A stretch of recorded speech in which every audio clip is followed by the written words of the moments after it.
I'm Terrence Williams, and today I'm going to be reading a poem by American novelist, poet, playwright, and Renaissance leader, Langston Hughes.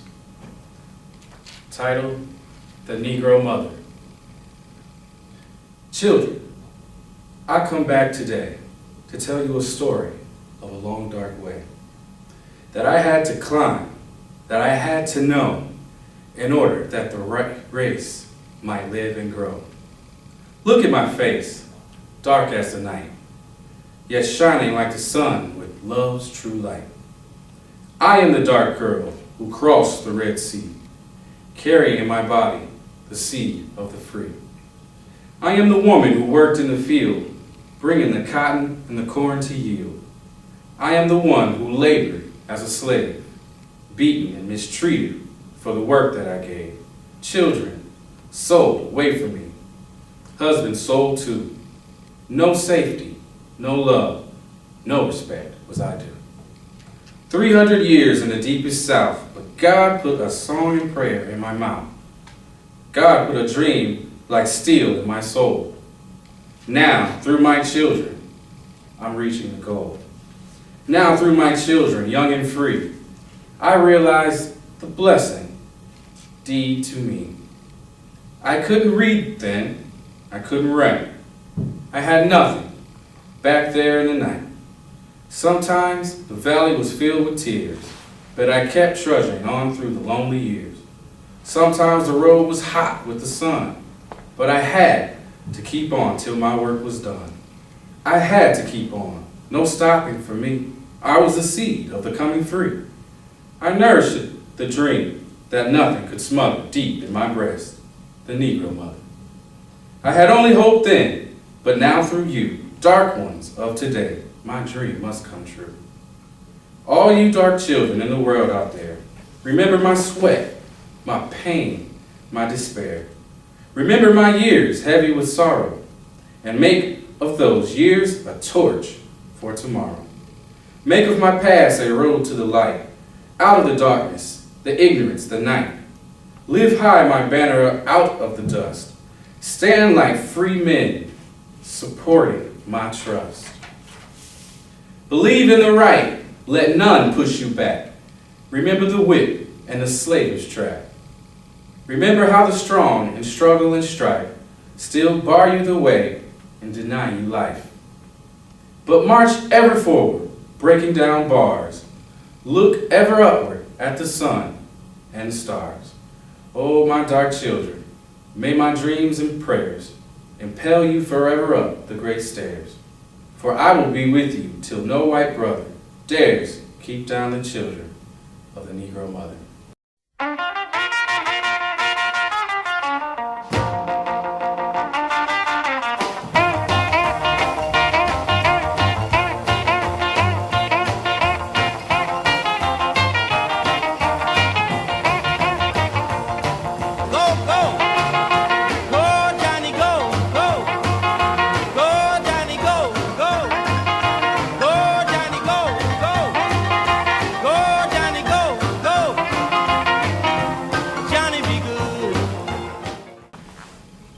We were here before the Pilgrims came in the Mayflower. We were here before the first cannons fired in the Revolutionary War. We were here.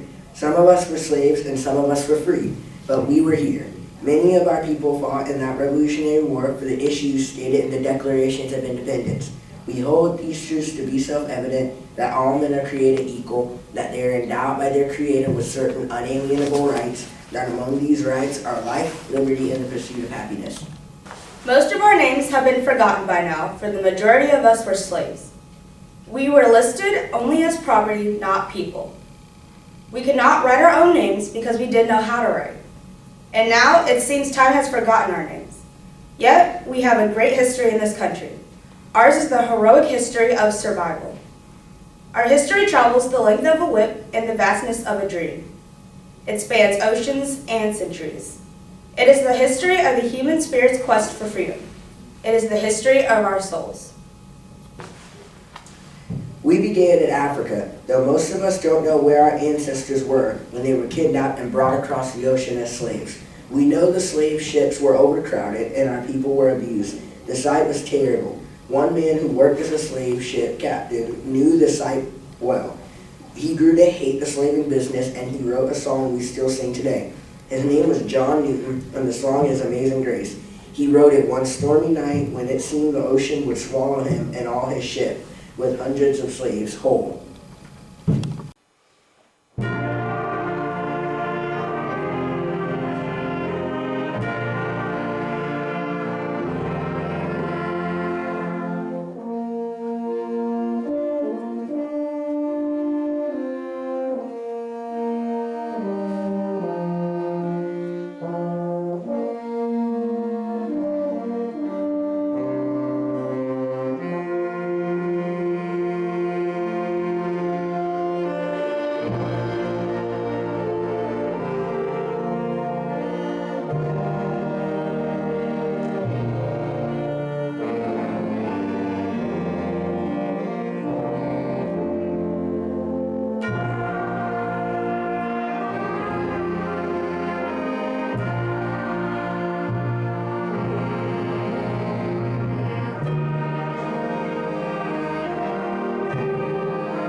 The names of the slaves on Mr. Newton's ship were African. Most received new names once arrived at their destination. Their own children did not have African names and were raised speaking English. They had names like Frederick or Harriet or Nathaniel. Perhaps you have heard of Nathaniel Nat Turner, who led his fellow slaves in a dangerous and bloody rebellion. I was born the property of Benjamin Turner. I had a vision, and I saw white spirits and black spirits engaged in battle. As the sun darkened, the thunder rolled in the heavens, blood flowed in streams, and I heard a voice saying, "Such is your luck, such you are called to see. But let it come rough or smooth, you must surely bear it." Nat Turner and many other slaves were executed after this rebellion, but many people, white and black, were listening anew to the messages of slaves and former slaves. Many people wanted to abolish slavery, to get rid of it. They were called abolitionists. One of the most important men of our race was Frederick Douglass. Like Nat Turner, he was born a slave, but he ran away from his master and became a great speaker for the abolitionists. Standing before large audiences like this one, he would tell about his childhood and about the evil of slavery. My mother visits me were few, brief, and mostly made in the night. Yet I shall never forget the expression when she told me I've had food since morning, and the measurements have starved the life out of me. She had pity in her glance at me. She gave me a large ginger cake, and I learned I wasn't just a child, but I was somebody's child. The sweet cake my mother gave me was in the shape of a heart. On my mother's knee, I was king upon his throne, but my tramp was short. I dropped off to sleep and woke next morning to find my mother gone. I really haven't seen her after this, but I learned that she can read, and a field hand she learned to read, and any slate is remarkable. The achievement of my mother concerning the place was extraordinary. Mr. Frederick Douglass sometimes took off his shirt during his speeches and showed the deep whip marks on his back. Sometimes this caused some women in the audience to faint, and sometimes another former slave, a woman, joined him in speaking of human rights. Meet Sojourner Truth. Well, ain't I a woman? I have as much muscle as any man, and can do as much as any man. I have plowed and reaped and husked and chopped and mowed. Can any man do more than that? I tell you, the meanest child of glory outshines the brightest sun. Another great woman of color did not make any speeches, but she did make many journeys. She herself had run away to where freedom was, but returned time and again to the slave world to rescue other slaves. She took them from one hiding place to another, using what we call the Underground Railroad. The Underground Railroad was not a real railroad with tracks and trains. It consisted of many safe houses where runaway slaves could stay on their way to freedom. Some called Harriet Tubman Moses. Like Moses of old, she led slaves to a promised land. I was only 7 years old when I was sent away to take care of a white baby. One morning I stood by the table waiting till I was to take it. Just by me was a bowl of white sugar. I never had nothing good, and the sugar did look so nice, and my mistress' back was turned to me. So I put my fingers in the bowl of sugar to take one lump, and she turned and saw me. The next minute she had a rawhide down. I flew and they didn't catch me. I run until it was clear and tucked it out into a big pig pen. I stayed from Friday to the next Tuesday fighting those little pigs for potato peelings and other scraps. By Tuesday I was starved and I knowed I had to go back to my mistress. I had nowhere else to go. But years later I had someplace to go, Freedom Land, and I took others with me. You see, there were one or two things I had the right to, liberty or death. If I could not have one, I would have the other, for no man should take me away. You see, the need for freedom is deep in all of us. We sing about it often.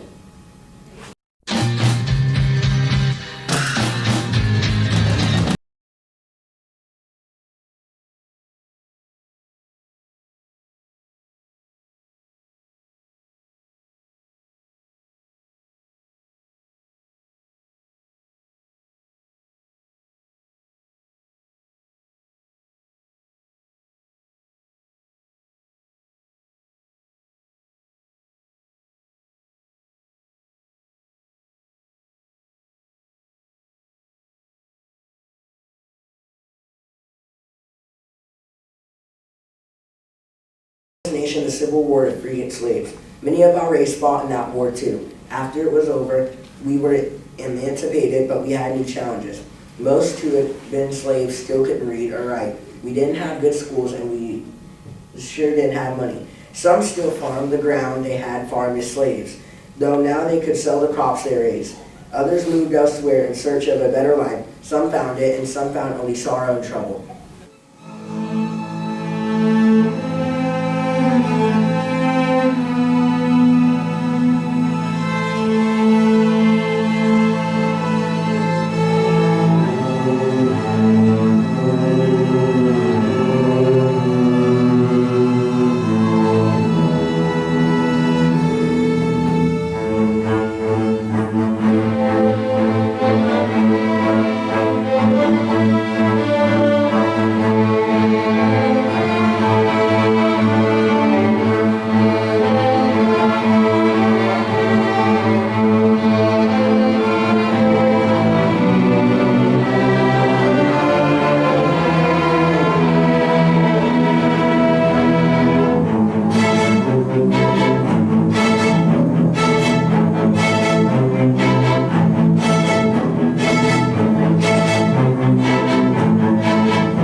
vision of what we could be, not just the memory of what we've been. There were many who built schools to educate the freed slaves and their children. One of the great ones was Mr. Booker T. Washington. He founded Tuskegee Institute. He laid a foundation others would build on. Good people are still working and building to ensure that opportunities for education will be equal for white and black alike, and that all races will have equal say in the government. I do not believe that any state should make a law that permits an ignorant and poor white man to vote and prevents a black man from doing so also. It will become apparent that a white man that cheats a Negro out of his ballot will also do the same to a white man. Booker T. Washington was famous in his day and respected, but full freedom was still a long ways off for us. So there came a time when it was necessary to stand up for civil rights, or in one case, to refuse to stand up. Meet Rosa Parks. December 5th, 1955 was one of the memorable and inspiring days of my life. History records this day as the beginning of the modern civil rights movement that transformed America and influenced freedom revolutions all around the world. I had been arrested 4 days earlier in my hometown of Montgomery, Alabama for refusing to get up and give my seat on a city bus to a white man, a much resented customary practice at the time. Martin Luther King said of me and others, "When history books are written in the future, somebody will have to say, there lived a race of people, of black people, fleecy locks and dark complexion, of people who had the moral courage to stand up for their rights." And thereby, they injected a new meaning into the veins of history and civilization.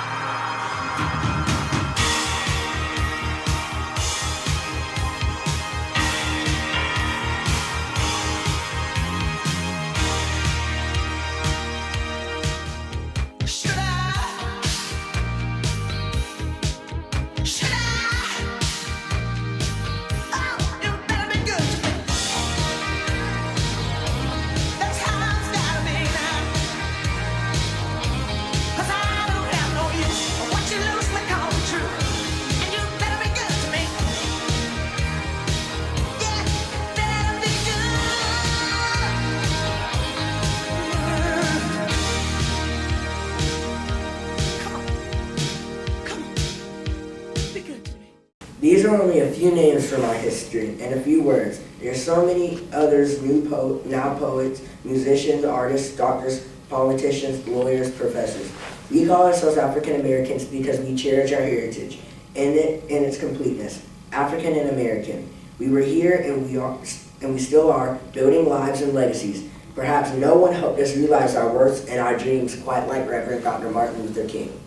I am Birmingham Cousin Justice is here. I am compelled to carry the gospel of freedom beyond my hometown. I cannot sit idly by in Atlanta and not be concerned about what happens in Birmingham. Injustice anywhere is a threat to justice everywhere. I have a dream that one day my 4 little children will be judged not by the color of the skin, but by the content of the character. I have a dream today. I have a dream today too. I hope each of you has a dream.